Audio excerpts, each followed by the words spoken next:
Hey guys, it's me, Holly Madison. Welcome back to my channel. Today, I'm continuing my reaction series to Girls Next Door. This is season 3, episode 3, Let Them Eat Birthday Cake. This is my birthday episode, the first time I get a birthday episode in 3 seasons. So I'm very excited about it. If you'd hit the like and subscribe, I'd really appreciate it. And let's get going with the video.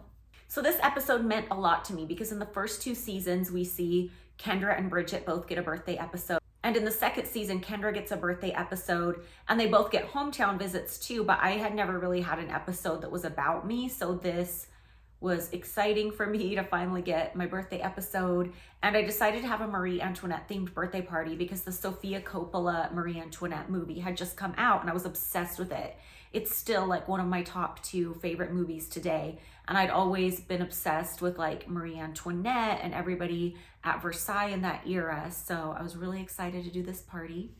It's weird that I was turning 27 in this episode because I feel like that's just way too old to be at the mansion. Like in reality, it wasn't, comparing myself to the other women that were there. Like there were plenty of people over 27 when I moved in. And even with like the second wave of girls, like I was the youngest because I had moved in at 22 and most of the other women were like moving in at age 28. And then with me, Bridget and Kendra, I'm like the middle child age-wise, but it still just seems weird to me. Like 27 just seems way too old to be like living this lifestyle.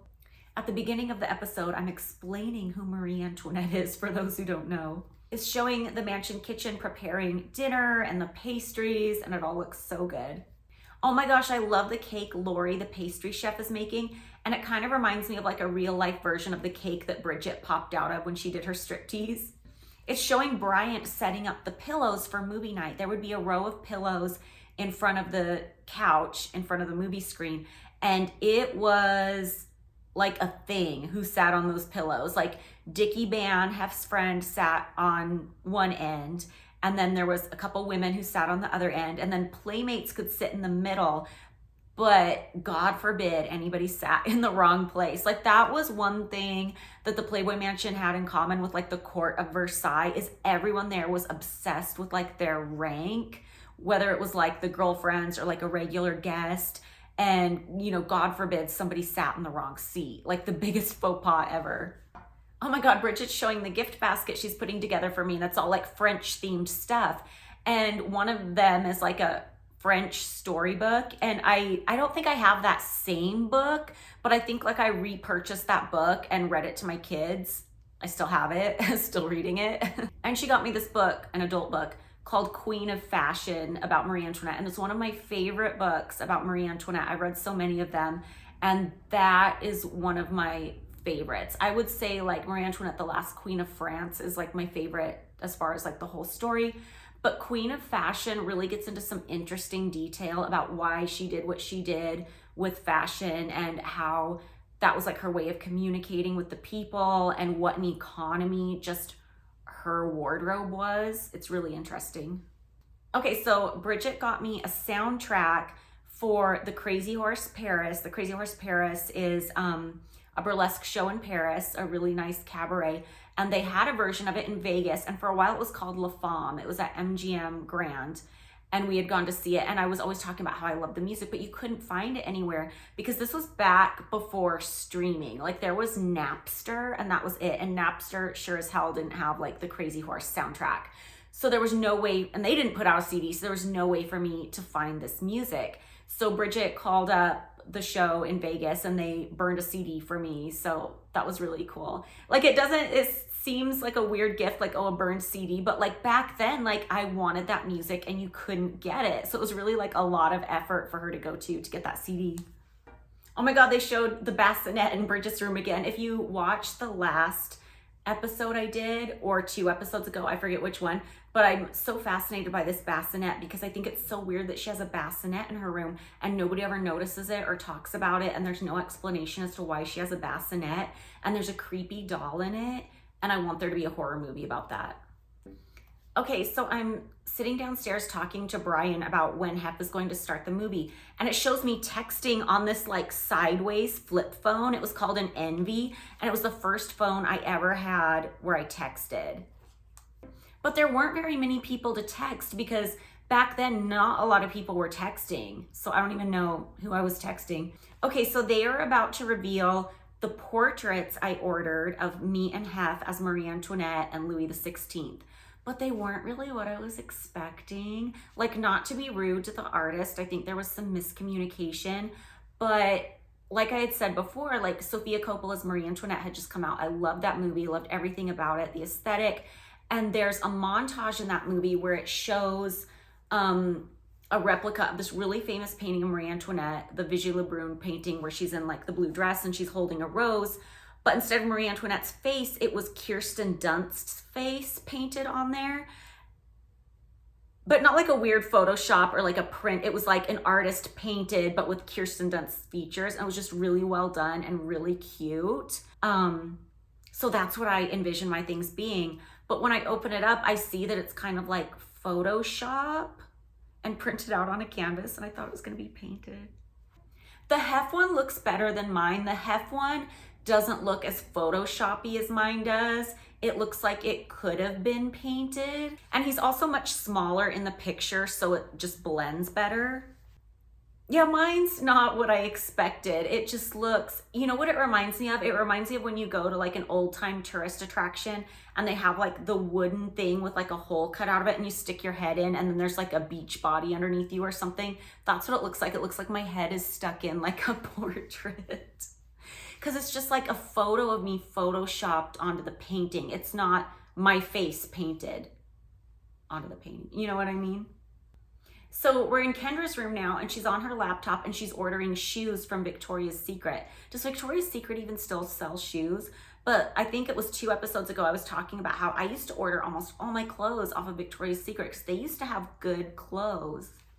Poor Kendra's IKEA desk in her room. I don't know if that was added after she moved in or if the person before her had that desk, but I don't know. I think he should have sprung for some nicer furniture. I mean, look at the desk and the chair and the cabinet next to it. It's not mansion worthy, I don't think. So now we're seeing Bridget drive down to Orange County to get the custom made golf cart that she ordered for my birthday. And I say she ordered because Hef did not want to buy this for me. And I know you might be watching this and thinking, you entitled bitch, why do you think you should just get whatever you want for your birthday? And why are you rolling your eyes that he didn't want to buy it? But as I've said up before, he had a house across the street and several other playmates lived over there and we would go back and forth quite a bit and they would go back and forth. And when you're living on a big estate like the mansion is and you have to, and you're walking, you know, I mean, you could drive over there, but that's kind of like not fun and kind of feels clunky. Or you could walk, but it's like a little bit of a walk to walk all the way down the back of the property and then across the street and then down the hill. And I always thought, wouldn't it be fun if we had like a really cute, fun golf cart that the girls and I could take back and forth?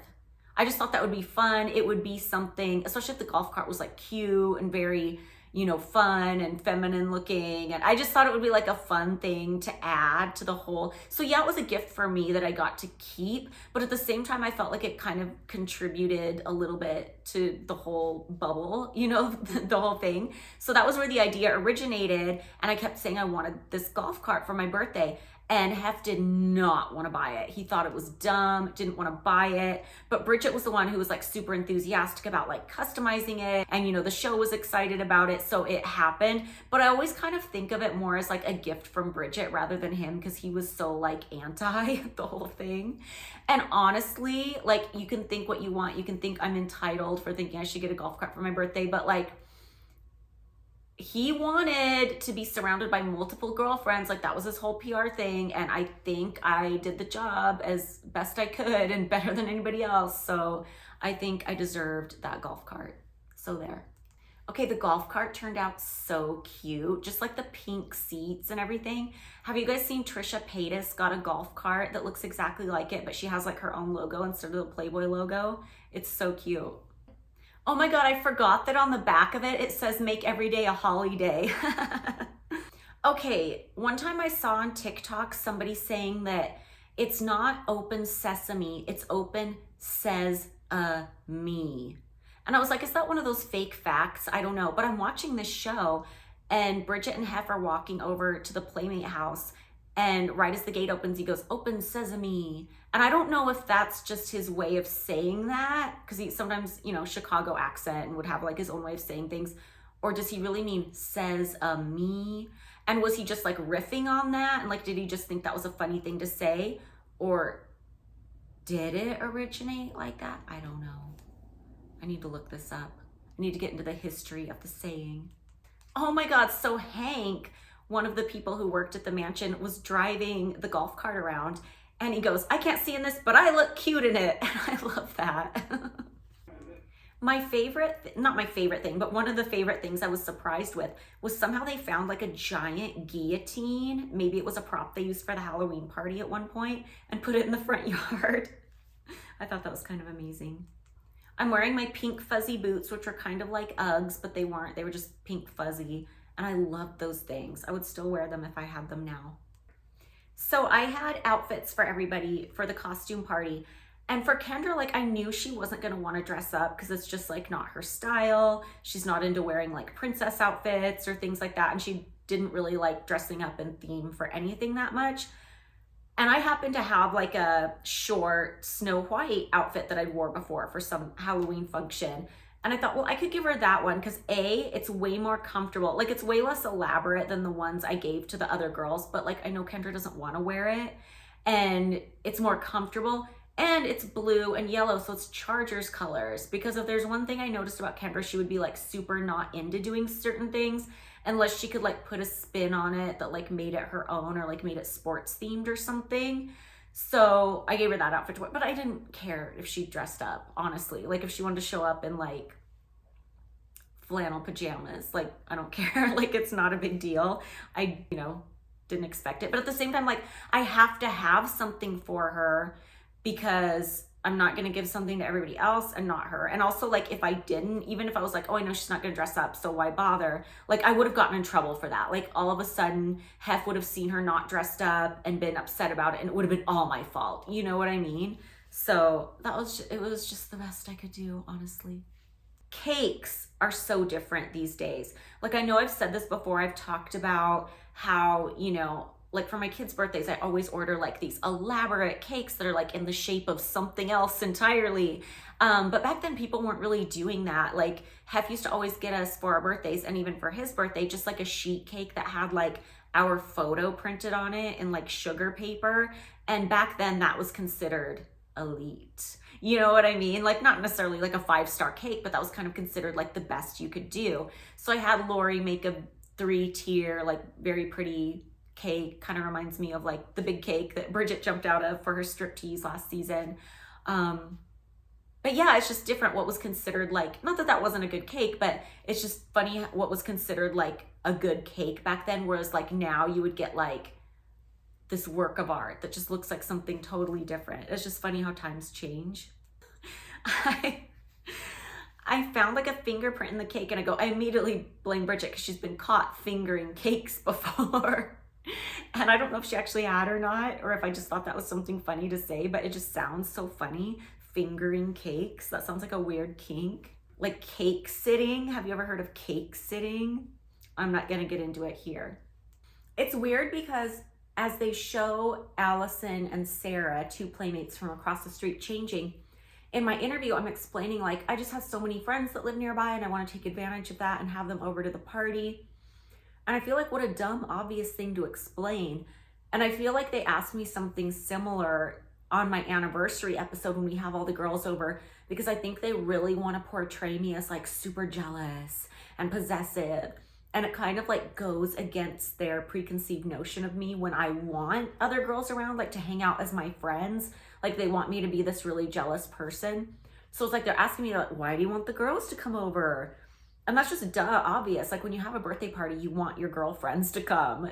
But I think they're asking me to like quantify why I want the girls to come over because, you know, I'm just so jealous of everybody. Kendra pulls a jersey out of her closet when she's looking for something to wear. And it has the number 81 on it. And she goes, ew.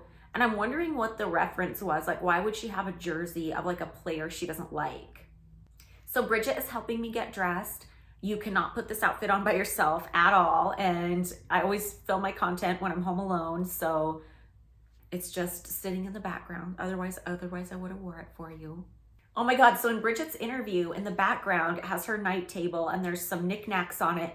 And one of them is a bobblehead, but it's a Hef bobblehead, but with Bridget's head on it. So it's like Bridget's head on this little Hef body, and it just looks so funny. And there's something very like smug looking about it. Like it looks like a character who's a girl and she's dressing up in somebody's outfit that she's not supposed to have, and she's very smug about it.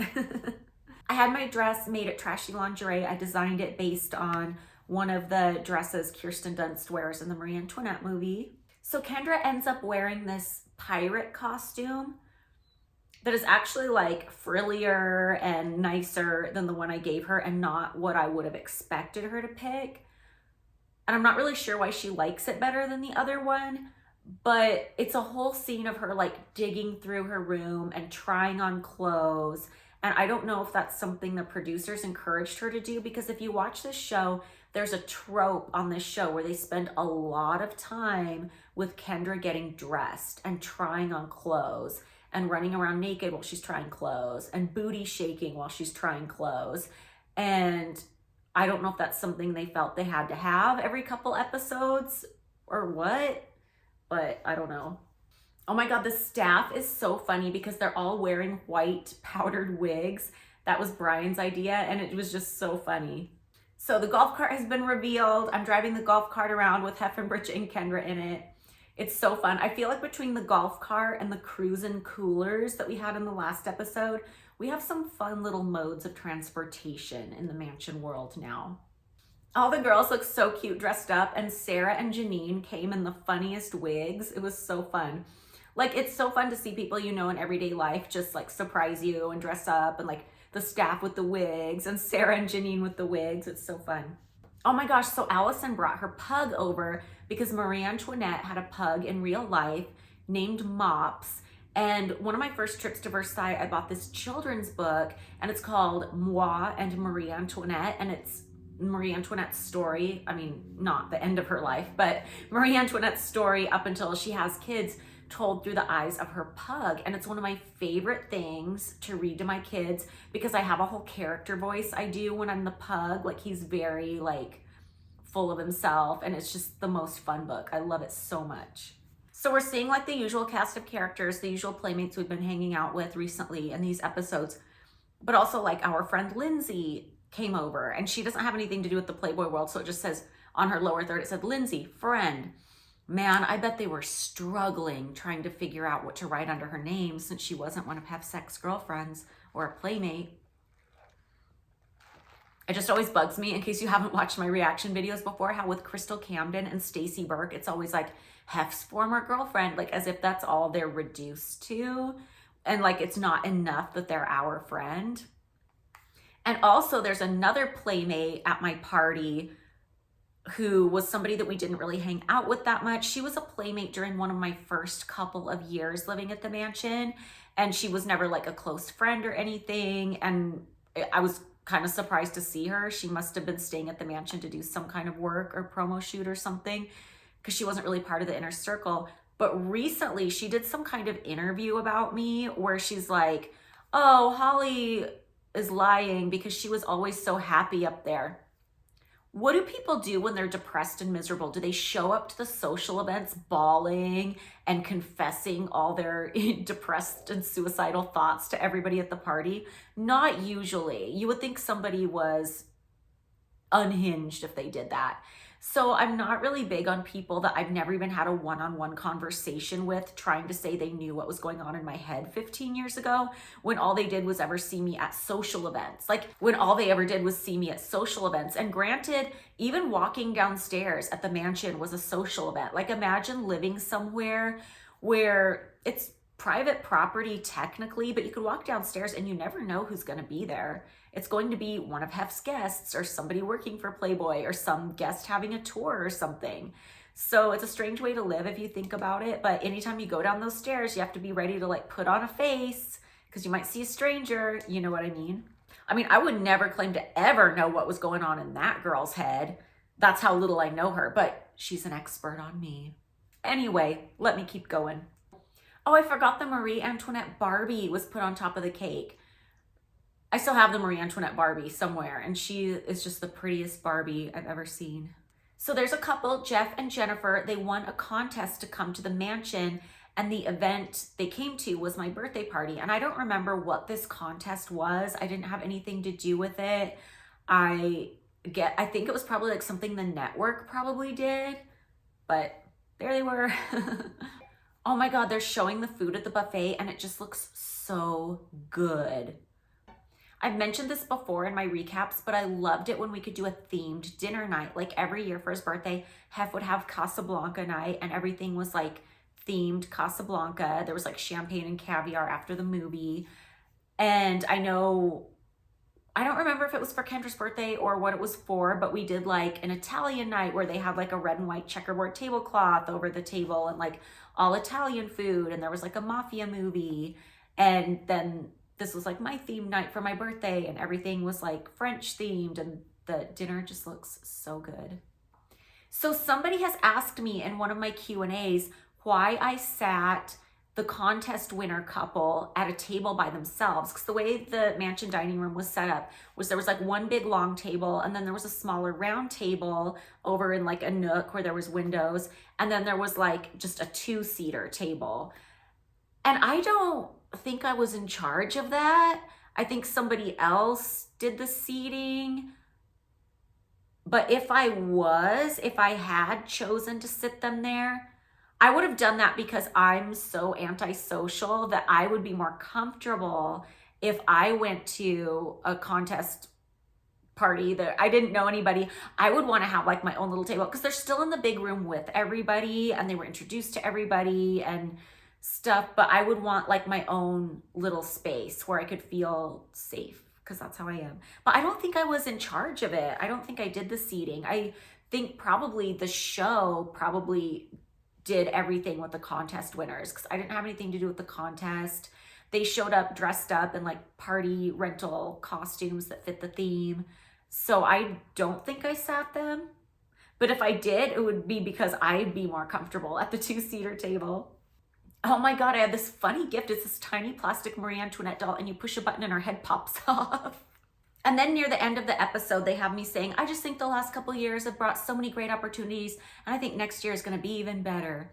And I feel like that kind of a statement, the three of us, or at least Bridget and I, have kind of been saying that over the past couple seasons, and it was clearly something we were prompted to say, and it just kind of like loses its impact because we say it so much. But it's not untrue because I've said this before in my reactions, but if you're new, like my timeline at the mansion, like I moved in and for the first couple months, it was all novelty. And then things got like crazy depressing. And then the show came, and then, no, not the show came along. There was a cast of characters switched and then things became like more mellow, like calmer seas. And then when the show came along, we started to get more opportunities and more confidence and treated a little bit better. So things were getting better. So when people were like, why did you stay for so long? It's because at one point I kind of saw this light at the end of the tunnel, like, oh, things are getting better. Like, you know, the relationship has evolved and it didn't, you know, turn out working out that way. But I'm being truthful when I say the last couple of years were good and I think things are going to get better. But it's also just sounds like such a generic statement at this point because we've been saying it so many episodes. We're back at the era of the graphic tee. Somebody gave me a graphic tee that says supermodel Paris. I love seeing all these graphic tees. It's so fun. I seem drunk by the end of this episode. I love that episode. I think it's one of the most memorable episodes visually just because you have like all the girls dressed up and the golf cart and stuff like that. It was fun. I mean, I would say that's probably one of like my top 3 most memorable birthdays of my adult life. Just because it was so themed out and well done. I'm trying to think like what my negative takeaway from that episode would be. I mean, I don't think there's much of a negative takeaway for me in this one just because everything kind of like went my way in the episode for once at this place. I really liked it. I even felt like with the conflict with Kendra, it worked for the show, but I don't remember that being a day where I like felt any real hostility from her, so that was good. Yeah, I don't have anything negative to say about it, I don't think. I don't have any low point of that episode. I mean, I think I would have liked to see more shots of the food because the food looked really good. But anyway, come back next week. I will be going over the episode where I start my job at the Playboy studio. So I will see you guys then. Bye.